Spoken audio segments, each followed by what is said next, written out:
Assalamualaikum warahmatullahi wabarakatuh. Selamat datang di Masjid An-Nur Nyaman.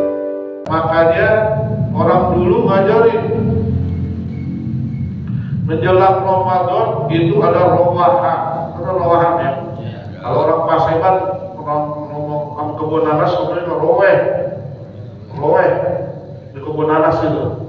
Nah, karena kakek saya dari kebun nanas, buyut saya dari kebun nanas, roweh. Buat Paseban itu ya, intinya silaturahim antara kakak dengan saudara, saudara dengan adik dan seterusnya. Sambil bawa, kalau dulu rantang-rantang gitu ya, diantarin lo ke sono, diantarin. Itu untuk membersihkan kesalahan-kesalahan. Sebab orang kalau dibawain rantang, gira kan?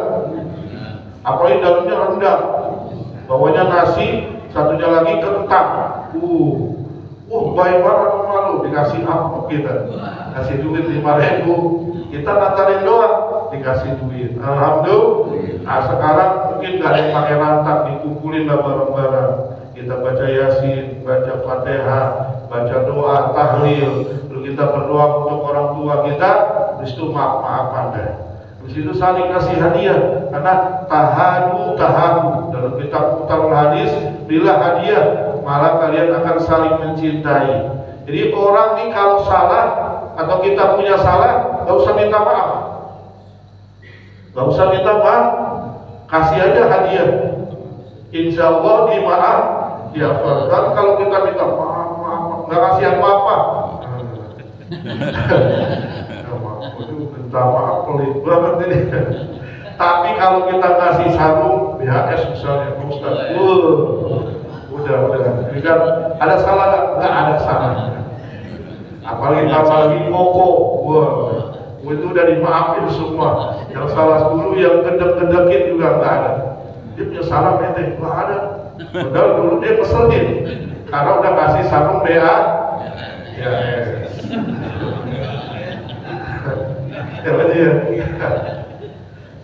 Itu hadiah. Jadi hadiah itu luar biasa. Makanya kalau orang kita punya salah orang, gak usah mengajar. Kita bawa aja nih 5 kilo, beras 5 kilo, gula 5 kilo, gula 5 kilo, itu semuanya selesai urusannya. Kalau agak berat, udah 5 kali bawa. Nah, 5 kali bawa tuh, datang lagi, ngobrol lagi, lama-lama lulu juga. Karena emang tahadu, salinglah memberi hadiah, maka kalian akan saling mencintai.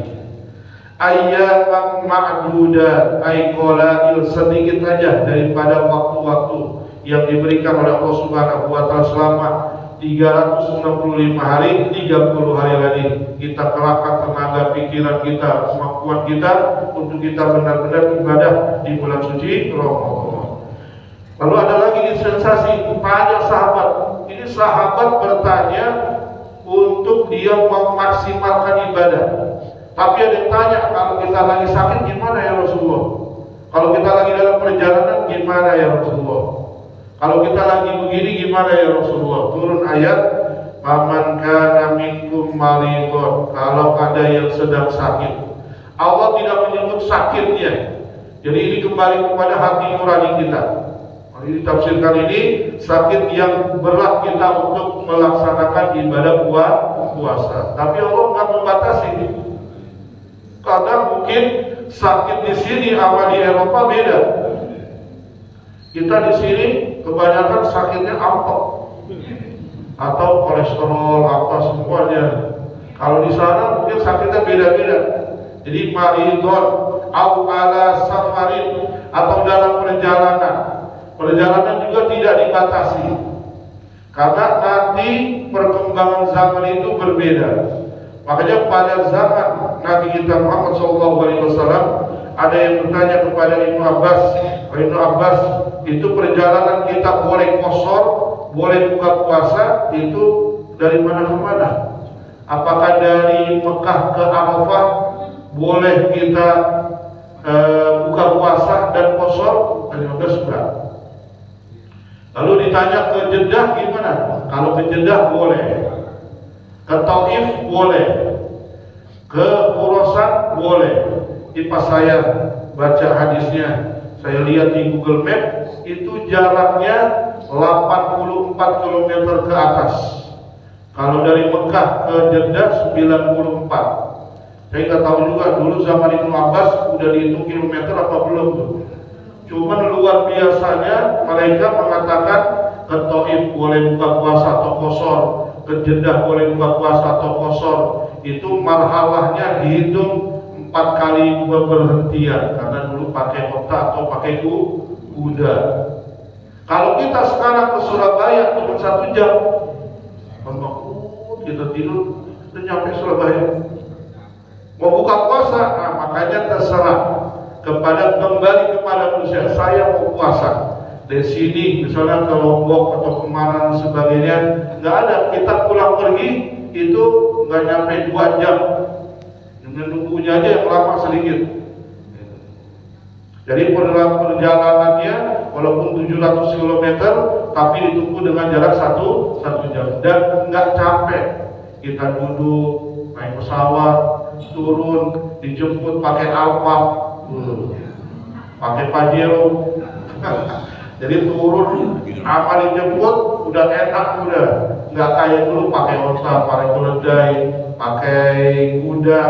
Makanya pahalanya itu 84 kilometer. Bayangin. Kalau sekarang, nah makanya di akhir ayat wa in tasumu fa huwa khairul lakum. Kalau kalian berpuasa, walaupun dalam keadaan sakit, dalam keadaan musafir, itu lebih baik bagi kalian. Jadi Allah nggak membatasi sakitnya bagaimana, tapi kembali lagi kepada diri kita. Kita kuat di puasa.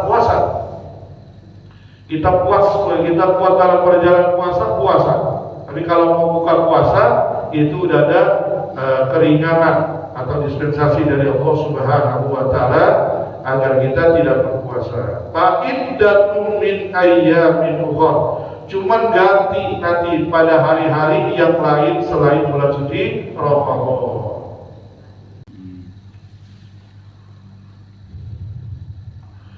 Faman tatawwa khairan fahuwa khairul lahu wa tasumu khairul lakum in kuntum ta'lamun. Faman tatawwa khairan, dan siapa yang memberikan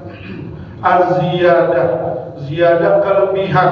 Jadi ada orang yang bayar fidyah 1 mud.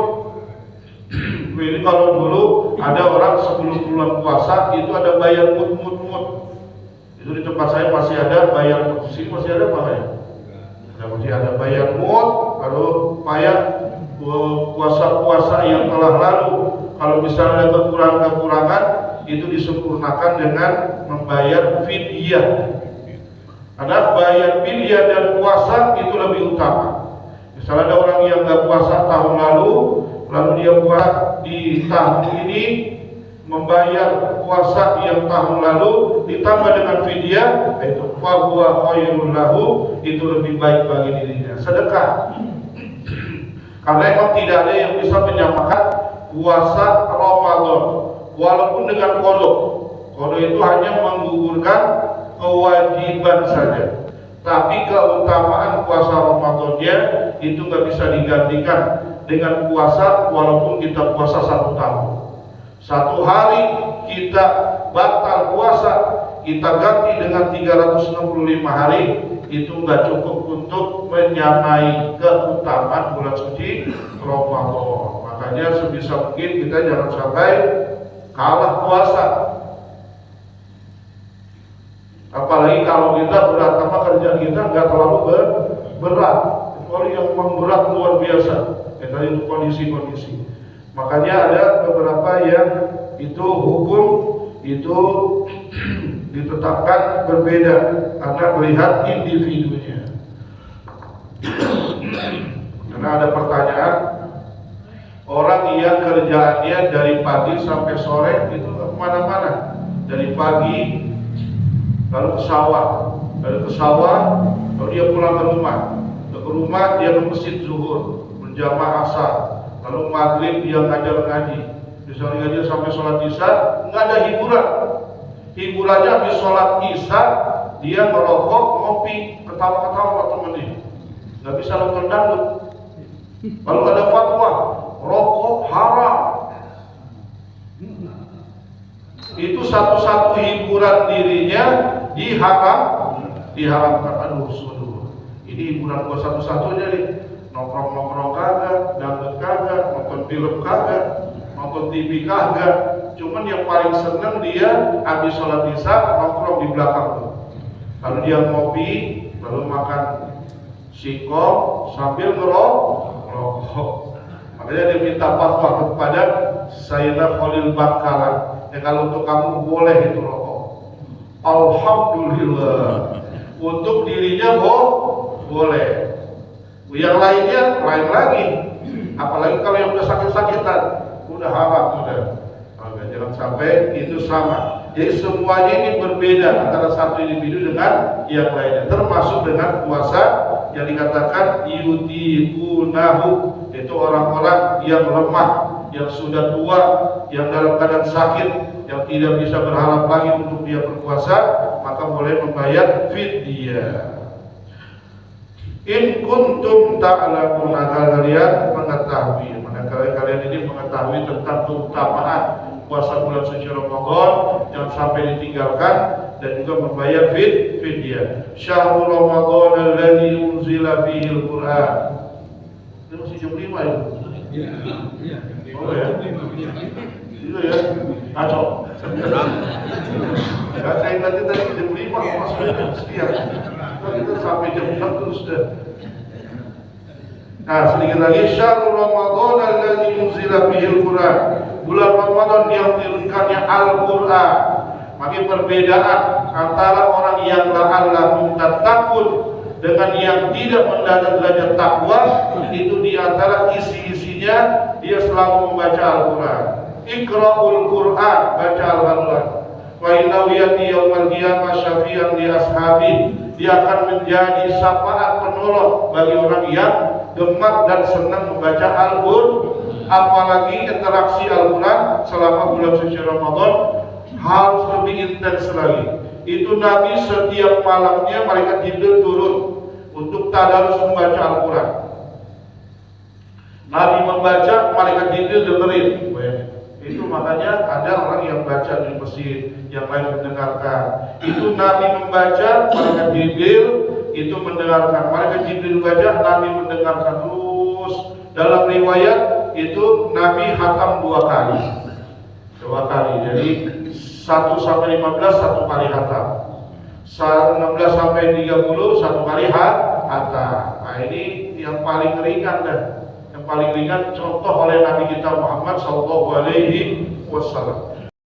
Kita persiapkan diri kita untuk menghadapi Ramadan. Pertama, iman kita tambah. Yang kedua, niat kita luruskan lagi. Yang ketiga, tambah ilmu. Yang keempat, persiapkan harta kita. Nah, kita infak setiap hari nanti di bulan suci Ramadan itu berbeda dengan di selain Ramadan.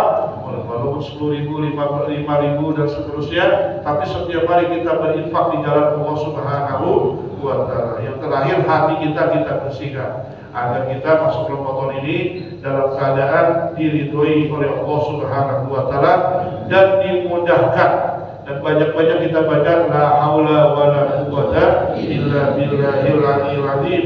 Karena tidak daya dan kekuatan kita untuk ibadah, salat tarawih, baca Al-Quran, semua berzikir, kecuali kekuatan itu dari Allah Subhanahu wa Ta'ala. Agar juga kita nggak sombong. Ini kalimat la haula wala quwwata menggerus sombongan kita, menggerus kesombongan kita. Nah, kalau kita baca Al-Quran mungkin ada sombong-sombongnya, tapi kalimat la haula wala quwwata illa billah itu kita menyerahkan bahwa kita tidak ada apa-apanya kecuali semua pemberian dari Allah Subhanahu wa Ta'ala. Mudah-mudahan ini baru satu ayat kita bahas. Minggu depan mudah-mudahan kita bisa bahas lagi tentang ayat syahrul Ramadan alladzi unzila fihil Qur'an hudan lin-nasi wa bayyinatin minal huda wal furqan. Wallahu a'lam bishawab. Afdhalul dzikri fa'lam annahu la ilaha illallah.